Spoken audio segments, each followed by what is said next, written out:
Assalomu alaykum, tatar xalqi, turk xalqi.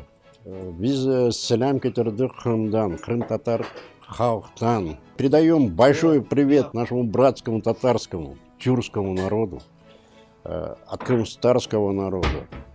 Представляя совет старейшин города крымских татар, города Аушты и республики Крым, мне хотелось бы сказать, что крымские татары, крымстарский народ жив, работает, делает все, чтобы наладить связи, работать в направлении укрепления дружбы, сотрудничества со всеми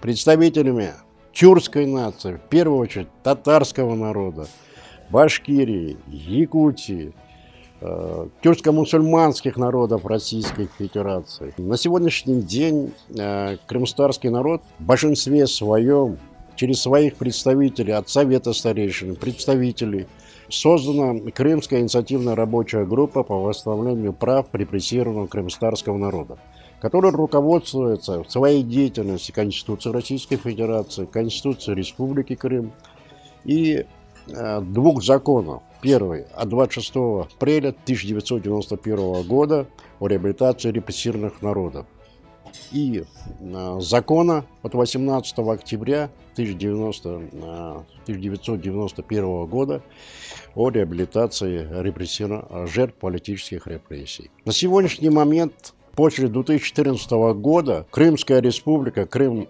АССР, Крымская автономная республика, вернулась в состав России. Ни один крымский татарин, даже в результате репрессий 18 мая 1944 года, не отказался от российского гражданства. И сегодня этот процесс продолжается. В связи с этим был издан указ президента России, который дал движение двум законам, на основании которых сегодня решается вопрос крымстарского народа.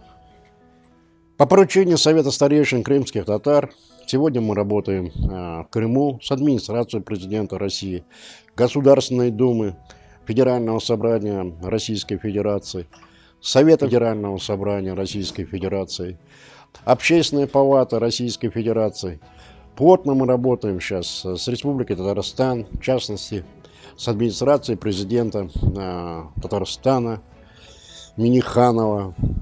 И мы очень благодарны президенту Татарстану за оказанную поддержку в проведении праздничных мероприятий в честь столетия со дня рождения дважды Героя Советского Союза Аминхана Султана. Сегодня действительно налажены хорошие связи. И 13 февраля нас пригласили на конференцию и показ фильма о нашем великом просветителе, дедушке тюркской нации Исмаила Мурзы Гаспринского в Российском государственном гуманитарном университете города Москвы, где красной линией прошло самое главное о дружбе, равноправии, укреплении единства, укрепление суверенитета Российской Федерации, или, как сказал директор Института истории Республики Татарстан Хакимов, что мы, татары, тюркская нация, является правонаследниками древнего государства Дэшти Кипчак, о чем подтвердил и президент России Владимир Владимирович Путин, когда поздравлял в честь 80-летия экс-президента Татарстана Мильтимера Бей Шаймиева, что у нас общая территория, общая история, и мы должны быть вместе. Сегодня мы рады, и я лично рад, что мы встретились в такой обстановке, были вместе на мероприятиях, посвященному всемирно известному поэту Джалиля, который прославился написать моабитскую, действительно, известную литературную моабитскую тетрадь, которая показала суть и жестокость всемирного явления, как нацизм. Представители от крымстарского народа были приглашены с деревни Мамашай Республики Крым. Мы участвовали с удовольствием, и мы проведем дни Мусы Джалиля у себя в республике. И мы надеемся, что сегодня, 15 февраля, явится день начала развития и укрепления дружбы между общественными организациями Республики Крым, крымстарскими и татарскими организациями в городе Москве.